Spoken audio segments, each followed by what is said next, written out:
Querétaro es declarada capital de la República de manera provisional por el presidente Venustiano Carranza para llevar a cabo los trabajos de elaboración de la Constitución.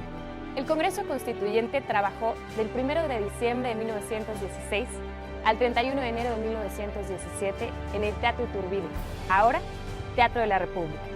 Sus diputados eran abogados, obreros, periodistas, ingenieros y militares.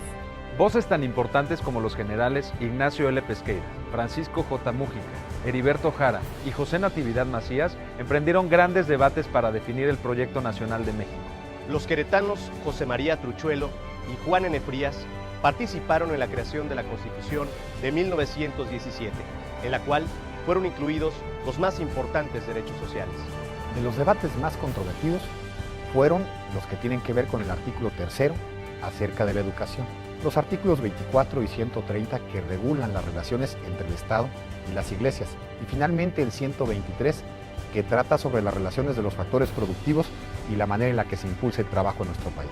Y así fue como nació la Carta Magna más avanzada de su tiempo, con 66 sesiones ordinarias, una inaugural y una de clausura, el 31 de enero de 1917. Fue promulgada el 5 de febrero de 1917. Hace 100 años, en el ahora Teatro de la República de la ciudad de Querétaro, los constituyentes de 1917 le entregaron al pueblo de México el texto histórico y político más importante de su historia. La Constitución de 1917 retomó la lucha literaria del pueblo mexicano.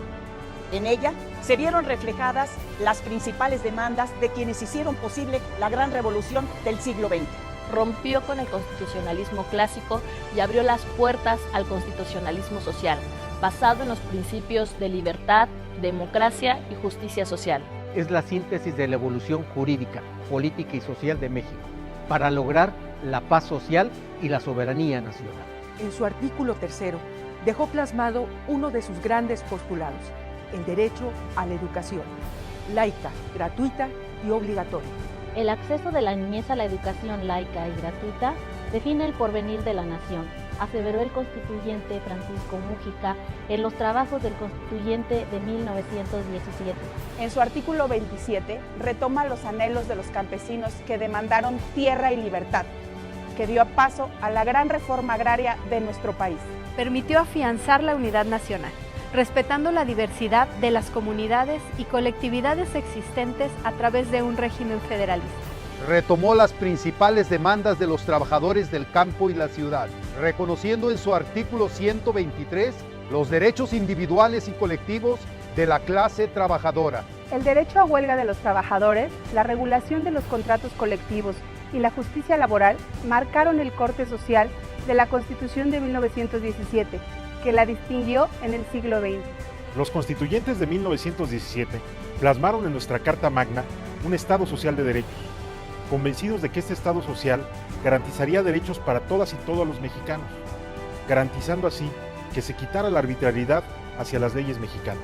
Refleja la voluntad del pueblo mexicano de constituirse en una comunidad social, cultural, política y económicamente soberana e independiente. La voluntad de los mexicanos tiene dirección, porque tiene proyecto nacional. A 100 años de su promulgación, sus postulados siguen vigentes en todos los sentidos. La Constitución de 1917 tiene cerca de 600 reformas, en su mayoría realizadas en los últimos 40 años, adecuándose a la vida actual del país. Con las más importantes reformas realizadas en 1982, se crearon las instituciones Derechos Humanos, acceso a la información y transparencia y además justicia electoral. Al establecerse las bases de una democracia constitucional, se ha creado un sistema de defensa que robustece figuras como el juicio de amparo, las controversias constitucionales y las acciones de inconstitucionalidad.